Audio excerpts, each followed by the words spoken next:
আজ 16 তারিখ বৃহস্পতিবার। জানাবো আজকের বাছাই করা 30টি গুরুত্বপূর্ণ তাজা খবর। শুরুতেই হেডলাইন। অভিষেক বাঘের মতো লড়ছে, দলত্যাগীদের ওটা আসলে সস্তা বাহানা। লাইভে এসে বেঈমানদের মুখোশ খুললেন মমতা। বেঈমানদের জন্য ক্ষমা প্রার্থী, যারা যাওয়ার যাক, ফের শূন্য থেকে শুরুর অঙ্গীকার মমতার। মোদিজি, অমিত শাহজি আর শুভেন্দুদার সাপোর্টার আমি, দল বদল করেই সুর পাল্টে গেল রচনার। 2500 মানুষ, সময় 3 ঘন্টা, তারামণ্ডলের সামনে মমতাপন্থীদের 21 সমাবেশের অনুমতি আদালতের। অভিষেককে সরিয়ে দিন, দল আবার একজোট হয়ে লড়বে। ঋতব্রত শিবিরে যোগ দিয়ে মমতাকে বার্তা মদন মিত্রের। সেবাশ্রয় ভুল চিকিৎসায় হাত বাদ শিশুকন্যার, ওনাকে ভরসা করে এই ক্ষতি। অভিষেকের বিরুদ্ধে থানায় পরিবার। 21 জুলাইয়ের সমাবেশে লোক আনতে ঋতব্রত শিবিরের নজরে 6 জেলা। দক্ষিণ কলকাতার হোটেলে হলো প্রস্তুতি বৈঠক। পুরসভার ভবন নির্মাণের নামে প্রায় 4 কোটি ঋণ, হাওড়ায় ধৃত ব্যবসায়ী, উদ্ধার 1.5 কোটি নগদ। ইডির থেকেও অভিষেক বেশি ভয়ঙ্কর, ঋত শিবিরে যোগ দিয়ে বিস্ফোরক মদন। সবাই পাবেন আগস্ট মাসে অন্নপূর্ণা যোজনার টাকা ছাড়ার আগেই বড় ঘোষণা মুখ্যমন্ত্রীর। মমতাকে ছাড়লেন মদন, ঋতব্রতের পাশে বসে কালীঘাট তৃণমূলের সমস্ত পদ থেকে ইস্তফা। কাজ না করলেই টেন্ডার বাতিল, পরিষেবা নিয়ে কড়া হুঁশিয়ারি দিলেন মন্ত্রী অগ্নিমিত্রা পাল। ব্যাংকে ভুয়ো কাগজ দেখে কোটি কোটি টাকার প্রতারণা, হাওড়া থেকে গ্রেফতার 3। ঝগড়া হতেই ছুরি বের করে প্রেমিকার গলায় কোপ, হাওড়ার হাসপাতালে মৃত্যু তরুণীর। এয়ার ইন্ডিয়া দুর্ঘটনার তদন্ত শেষ হবে 6 সপ্তাহে, চূড়ান্ত রিপোর্ট কবে, সুপ্রিম কোর্টে জানালো তদন্তকারী সংস্থা। তোলা হয়েছে টাকা, জানেন না উপভোক্তারাই। তৃণমূল আমলে আবাসের দুর্নীতির ফাঁস ডোমকলে। বড়মাল মন্দিরেও দুর্নীতি, দাঙ্গা বাঁধানোর চেষ্টা থেকে শ্লীলতাহানির অভিযোগ, গ্রেফতার নৈহাটির প্রাক্তন পুরপ্রধান। অভিষেকের জন্যই আমি জেলে গিয়েছি, মমতাকে জড়িয়ে অনুব্রত এও বললেন, ফোনে বলেছি তুমি কানে দেখো। ব্রিটেনে মসজিদ তৈরির জন্য 40 বছরের প্রাচীন মন্দির বিক্রি, আদালতের দ্বারস্থ হিন্দু সংগঠন। বিজেপির সমর্থনে জুন মালিয়া, অনাস্থা ভোটে এগরা 2 নম্বর পঞ্চায়েত সমিতির বোর্ডও গেরুয়া শিবিরের দখলে। রথযাত্রায় শহর জুড়ে কড়া নিরাপত্তা, রাস্তায় নামছে 2000 পুলিশ। সেলিব্রিটিদের নাচা গানা বন্ধ, 21 মঞ্চে এবার ব্রাত্যরাই প্রধান আকর্ষণ, বার্তা ঋতব্রতর। মুসলিম?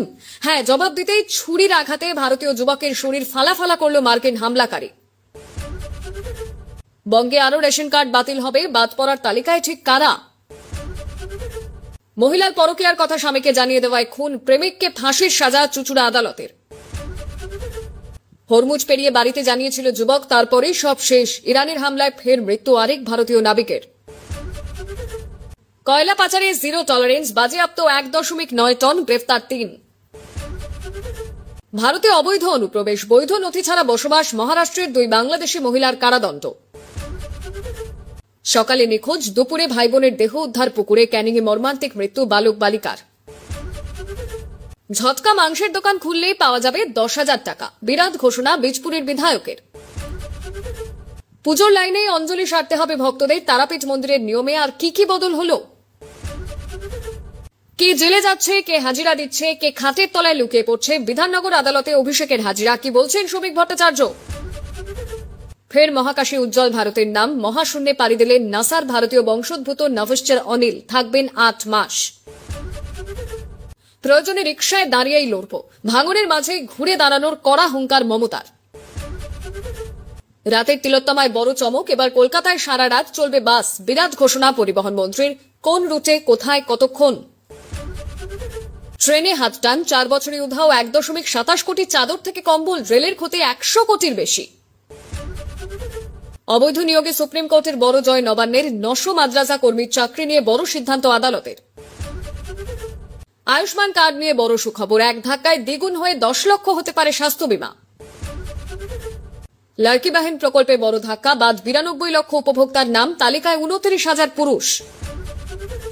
চলছে তথ্য যাচাই, বাতিল হতে পারে প্রচুর রেশন কার্ড, আপনার নামও কি বাদ যাবে, জেনে নিন। অন্নপূর্ণা প্রকল্পের টাকাও জালিয়াতি, প্রতিবাদ করতে উপভোক্তাকে মারধরের অভিযোগ সিপিএম কর্মীর বিরুদ্ধে। অভিষেক বাঘের মতো লড়ছে, দলত্যাগীদের ওটা আসলে সস্তা বাহানা। লাইভে এসেই চড়া সুরে মমতা। রাজ্য রাজনীতিতে একের পর এক হেভি ওয়েটের দলবদল এবং ক্ষোভ প্রকাশের আবহে এবার সরাসরি ময়দানে নামলেন তৃণমূল নেত্রী মমতা বন্দ্যোপাধ্যায়। বুধবার সোশ্যাল মিডিয়ায় লাইভে সে এক যোগে দলত্যাগী এবং বিরোধীদের কড়া ভাষায় আক্রমণ করলেন তিনি। অভিষেক বন্দ্যোপাধ্যায়কে অজুহাত হিসেবে খাড়া করে যারা দল ছাড়ছেন তাদের চরম মুখোশ খুলে দিয়ে তৃণমূল নেত্রী স্পষ্ট জানালেন, অভিষেক কোনো বাহানা নয়, সে বাঘের মতো ময়দানে লড়াই করছে। এদিনের লাইভে মমতা বন্দ্যোপাধ্যায়কে অত্যন্ত আক্রমণাত্মক এবং একই সঙ্গে আবেগপ্রবণ মেজাজেই দেখা যায়। দলের বর্তমান রাজনৈতিক সংকট নিয়ে খোলামেলা কথাই তিনি বলেন। সরাসরি শাসক দলকে নিশানা করে মমতা বলেন, বিজেপির নিজস্ব কোনো সংগঠন নেই, তারা পুলিশ এবং তদন্তকারী সংস্থাকে ব্যবহার করে আমাদের সক্রিয় কর্মীদের ভয় দেখাচ্ছে। একটাই কথা বলা হচ্ছে, হয় ওদের কোলে গিয়ে দোলো, না হলে জেলে যাও। দলে যে একাংশ বেইমানি করেছে তার নির্দ্বিধায় স্বীকার করে নিয়ে বাংলার মানুষের কাছে হাত জোর করে ক্ষমা চান তিনি। তার কথায়, যাদের আমরা আমাদের প্রতীকে জিতিয়েছিলাম তাদের অনেকেরই অনেক ব্যাগেজ ছিল যা আমার আগে জানা ছিল না।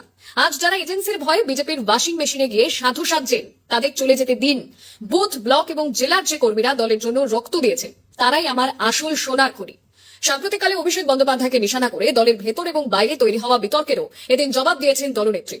দলত্যাগীদের সস্তা রাজনীতিকে আক্রমণ করে তিনি বলেন, হঠাৎ করে অভিষেক আপনাদের কাছে খুব খারাপ হয়ে গেল, এটা আসলে আপনাদের দল ছাড়ার একটা সস্তা বাহানা।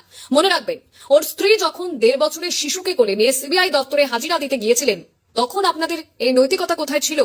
আজ ওর বিরুদ্ধে 25 থেকে 30টি মামলা দেওয়া হয়েছে, তবুও সে মাঠ ছাড়েনি। বিজেপির সঙ্গে সেটিং করে নিলে অভিষেক সবচেয়ে বেশি রেহাই পেত, কিন্তু সে মাথা নত করেনি, বাঘের মতো লড়াই করে যাচ্ছে। লিখে রাখুন, আগামী 50 বছর ওরাই এই দেশের রাজনীতি করবে।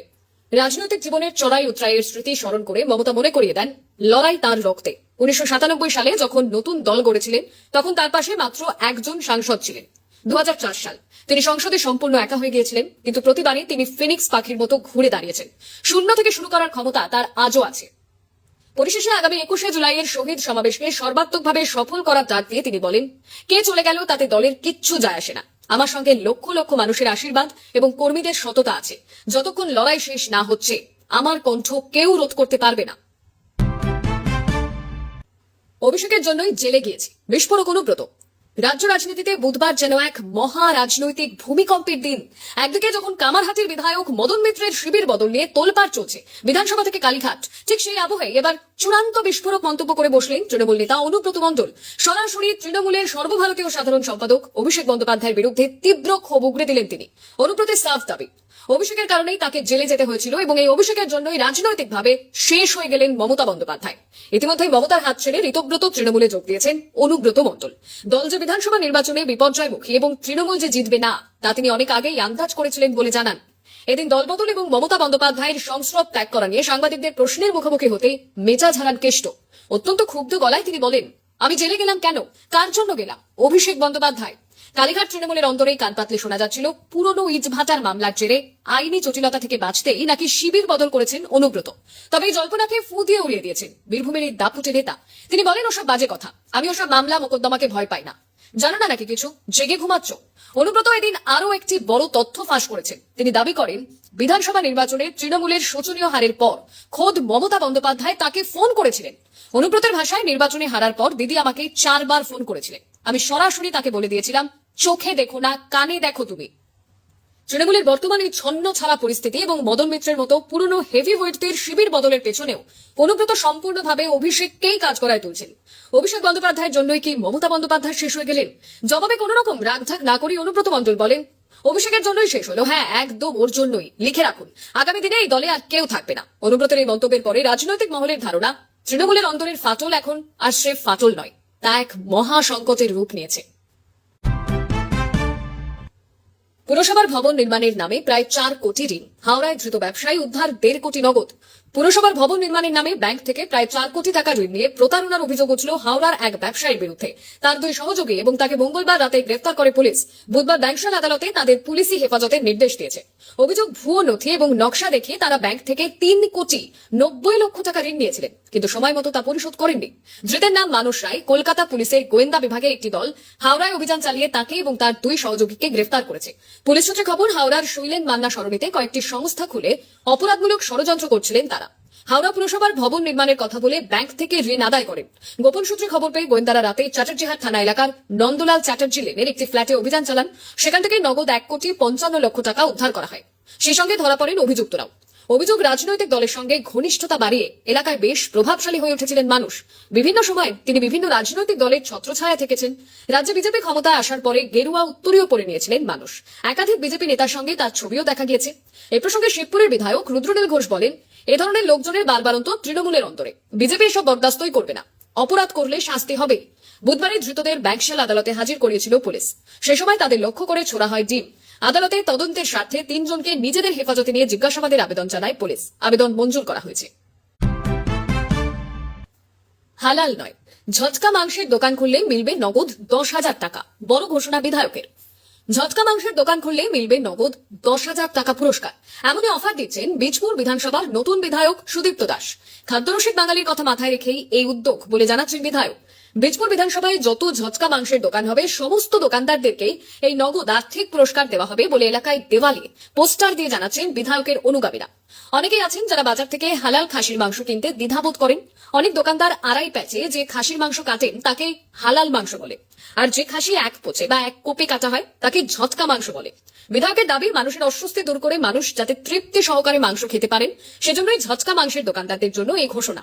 বিধায়ক বলছেন, আমি নিজেকে ধর্মনিরপেক্ষ মানুষ বলে মনে করি, কিন্তু এখানে বেশিরভাগ দোকানে হালাল পদ্ধতিতে মাংস কাটা হয়, এটা মানুষের বিশ্বাস। কিন্তু হিন্দু বাঙালিরা ঝটকা পদ্ধতিতে মাংস খান, কিন্তু এখানে এই ধরনের কোনো মাংসের দোকান নেই। আমি মনে করি এখানে 2 ধরনের দোকানেরই প্রয়োজন রয়েছে। সে কারণে আমি ঝটকা পদ্ধতিতে মাংস কাটাকে উৎসাহিত করতে চাই, কারণ আমরা যারা হিন্দু ধর্মের মানুষ আছি তাদের যেন হালাল পদ্ধতিতে কাটা মাংস খেতে না হয়। তার দাবি, যে টাকা তিনি দিচ্ছেন তা তিনি তার ব্যক্তিগত উদ্যোগেই দিচ্ছেন। যারা ঝটকা পদ্ধতিতে মাংসের দোকান করবেন তারা যোগাযোগ করলেই এই টাকা পাবেন। আবার পুরনো দোকানে কেউ ঝটকা পদ্ধতিতে মাংস কাটা শুরু করতে চাইলেও তাদেরকে এই টাকা দেবেন।